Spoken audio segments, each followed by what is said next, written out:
मामा, मला या रोगापासून मुक्त करा. ही वेदना आता सहन होत नाहीये. हा रोग माझ्या कष्टाच्या जीवनाला शाप बनला आहे. एकदा गावात एका निष्ठ भक्ताला असाध्य आणि भयंकर त्वचेचा रोग झाला होता. तो भक्त वेदनांनी त्रस्त होता. गावकरी त्याला दूर ठेवू लागले, पण मामांनी त्याची उपेक्षा केली नाही. तो भक्त मामांसमोर रडला.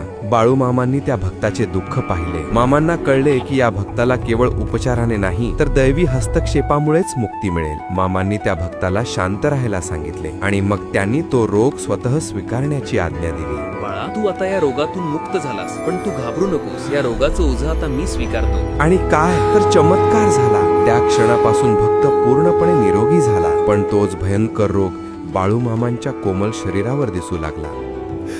मामांनी तो रोग काही दिवस सहन केला. त्यांनी लोकांना शिकवलं, संतांचं जीवन हे दुसऱ्यांच्या कल्याणासाठी असते. स्वतःचे दुःख स्वीकारूनही दुसऱ्याला आनंदी ठेवणे हाच खरा मानवधर्म आहे.